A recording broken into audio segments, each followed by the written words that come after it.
قبل ما نبدا الفيديو ده يا ريت ننزل نصلي على النبي في الكومنتات، وكمان ما تنسوش تشتركوا في القناه وتفعلوا زر الجرس عشان يوصلكوا كل جديد. النهارده بقى هنعمل بط وهنعمل فته بجد ريحتها هتجيب اخر الشارع، ولا هتقعدي تاكلي فيها هتنسي نفسك من حلاوتها. اول حاجه غسلنا البط وسيبناه يتنقع في ميه وملح وليمون، وبعدين حطيت ميه على النار علشان تغلي عشان ننزل البط فيها، وبعدين جبت بقى بصل وقشرته بالطريقه اللي انتوا هتشوفوها دي، وحطيت عليه ملح وفلفل اسود، ودعكنا الحاجات دي كلها في بعضيها. وبعدين هندعك بقى البط من بره ومن جوه كويس قوي بالخلطة دي، وبجد هتودي الشوربة في حتة تانية خالص. ريحتها بجد هتجيب اخر الشارع، هتجيب الجيران كلها لحد عندك. هنسيب بقى البط شوية فيها، وبعدين المية غلت ونزلنا بقى بالبط علشان نسلقه. وهننزل بقى بطماطمايه وبصل وفلفل اسود وبهارات وملح واي حاجه تحبي تحطيها في شوربتك، وطبعا ورق لوري وحبهان، وبجد هتخلي الشوربه تروح في مكان تاني خالص. ودلوقتي البط اتسلق وشيلناه من الشوربه عشان ما يتهريش، لان هو كان استوى كويس قوي. تمام. وبعدين قطعنا العيش بالطريقه دي سواء بالسكينه او بايدك، وبعدين هنحط عليه شويه سمنه وشويه ملح وفلفل اسود. هنضرب بقى الطماطم بتاع الصلصه بتاع الفته، وهنحط بقى حبه سمنه او شويه زيت، وتحطي توم لان ريحه يعني الفته روحها توم اصلا. هتحطي شويه توم حلوين قوي ونحمرهم كويس جدا.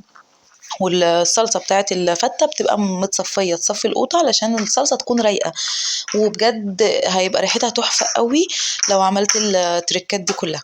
تمام. صفينا بقى الصلصه وحطينا بقى ملح وفلفل اسود ومرق الدجاج وبهارات اللي انت برضو عايزه تحطيه حطيه، وبجد بتبقى تحفه. ودلوقتي بقى الطماطم اتسبكت وهنزودها شويه شوربه علشان تبقى يعني شويه حلوه مش تبقى ناشفه قوي. ودخلنا بقى العيش يتحمص في الفرن، وبعدين عملنا شويه سلطه، ودهنت بقى البط بقى بملح وفلفل اسود وشويه سمنه عشان ندخله الفرن وياخد لون. وهنعمل بقى الرز دلوقتي، هننزل برضو بشويه سمنه وشويه زيت مثلا، وهنحط بقى الرز اللي انت هتعمليه الكميه اللي انت عايزاها، وهننزل بقى نسقيه شوربه.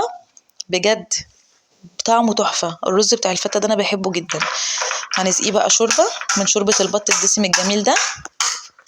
هنغطي بقى الرز ونسيبه يتشرب براحته، وهوريلكوا بعد ما يستوي. دلوقتي البط بقى خد لون، ودلوقتي كمان الرز استوى وما فيهوش ولا معجن ولا فيه اي حاجه خالص. هنغرف بقى الفته، هنحط بقى العيش الناشف ده، لو عملتوه بالطريقه دي ريحته هتجيب اخر الشارع بجد.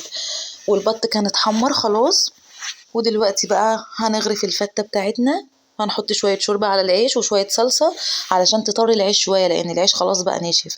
وحطينا الرز والصلصة، شكلها بقى وطعمها في حتة تانية بجد، هياخدك في حتة تانية. وبألف هنا وشفا. جربوها بالطريقة دي وقولوا رأيكم في الكومنتات، واشوفكم في فيديو جديد.